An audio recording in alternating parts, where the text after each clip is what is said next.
اللہم صلی علی سیدنا محمد وعلی آل سیدنا محمد وبارک وسلم۔ Daily Islamic network YouTube channel پر آپ سب کو خوش آمدید۔ یوٹیوب کی ارننگ، یوٹیوب سے پیسے کمانا، کیا یہ حلال ہے یا حرام ہے؟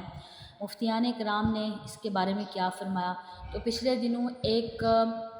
فتویٰ جاری ہوا، سعودیہ کے شیخ نے، عالم دین نے، مفتی کرام نے، انہوں نے یہ فتویٰ دیا کہ یوٹیوب کی ارننگ حرام ہے۔ انہوں نے فتویٰ دیا اور لوگوں نے اس کو بہت زیادہ شیئر کیا اور کہا کہ لوگ جو پاکستان میں لاکھوں لوگ، کروڑوں لوگ جو ارننگ کر رہے ہیں یوٹیوب سے، تو یہ حرام ہو جائے گا، وہ تباہی کی طرف جا رہے ہیں، حرام کھا رہے ہیں۔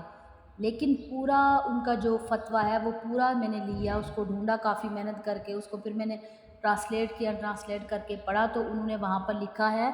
آج کل کے نوجوان جو یہ کام کر رہے ہیں، جس طرح کی ویڈیوز ڈال رہے ہیں اور جس میں ان کو نہیں پتہ کہ یہ چیز اسلام میں جائز ہے، یہ چیز اسلام میں جائز نہیں ہے، یہ چیز لوگوں کے لیے فائدہ مند نہیں ہے، یہ جہنم میں لے جانے والا کام ہے، وہ انجانے میں بعض دفعہ جان بوجھ کر بھی کیا کرتے ہیں کہ ایسی ویڈیوز ڈالتے ہیں اور وہ لوگ ان کو شیئر کرتے ہیں، تو وہ سارے جو ہے نا وہ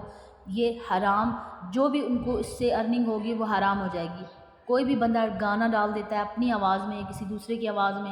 یا کوئی اس طرح کا وہ کوئی ڈانس وغیرہ ڈال دیتا ہے، وہ تو اپنی طرف سے کہہ رہے ہیں کہ ہم لوگ بڑی محنت کر رہے ہیں، ہم لوگ کام کر رہے ہیں، ہماری یہ جاب ہے، ہم ایڈیٹنگ کرتے ہیں، یہ کرتے ہیں، وہ کرتے ہیں، لیکن وہ سارا حرام ہو جائے گا۔ پھر انہوں نے دوسرا یہ بھی نیچے لکھا کہ اگر کوئی بندہ اچھی چیز سکھا رہا ہے،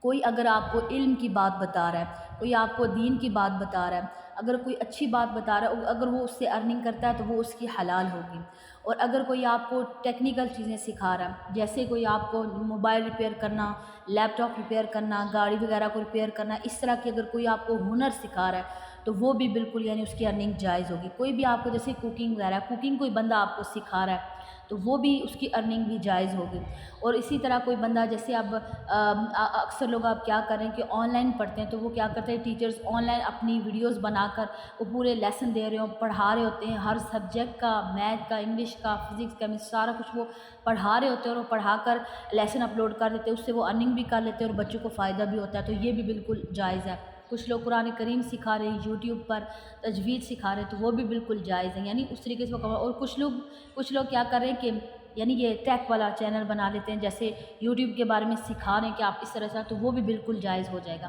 تو اس طرح وہ ان کا مطلب کہنے کا یہ تھا کہ جو بھی چیز ایسی جو شریعت نے، اسلام نے گناہ قرار دیا ہے، میوزک والی نعت، اب اگر کوئی بندہ کہہ رہا ہے کہ میں نعت ڈال رہا ہوں اور وہ میوزک والی ڈالے گا، بالکل گناہ ہوگا۔ اب اگر کوئی عورت ہے وہ کہہ رہی ہے کہ میں نعت پڑھی اور وہ بالکل برہنہ بے پردہ ہو کر آ رہی ہیں، بال سارے نظر آ رہے ہیں، میک اپ کر کے اور بالکل جیولری پہن کے آ رہی ہیں، تو وہ بھی بالکل حرام ہوگا، شریعت کے بالکل وہ خلاف ہوگا۔ پھر وہ بے شک نعت پڑھ رہی ہیں لیکن وہ پھر ان کو ثواب کے بجائے الٹا گناہ ملے گا، بالکل بھی وہ جائز نہیں ہوگا۔ اور اسی طرح اگر کوئی بندہ کسی چیز کوئی بھی سکھا رہا ہے، مثال کے طور پر اب کچھ لوگ کیا کرتے ہیں، بات اچھی بیچ میں بتا رہے ہیں لیکن اوپر جو انہوں نے تھم نے لگایا ہوتا ہے وہ کچھ اور لگایا ہوتا ہے اور بیچ میں کچھ اور بتا رہے ہوتے ہیں، تو یہ بھی گناہ ہے۔ یہ بھی مینشن ہے کہ یہ جو آپ اوپر کچھ اور لکھتے ہیں، اندر کچھ اور بتاتے ہیں، بے ایمانی کرتے ہیں صرف ویوز بڑھانے کے لیے، اپنے ڈالرز بنانے کے لیے، تو یہ بھی حرام ہے، حلال نہیں ہے، اس سے بھی سخت گناہ ملے گا، چاہے کوئی اسلامک ہی کیوں نہ ہو یا ایجوکیشنل کیوں نہ ہو۔ اللہ پاک ہمیں عمل کرنے کی توفیق عطا فرمائے۔ السلام علیکم ورحمۃ اللہ وبرکاتہ۔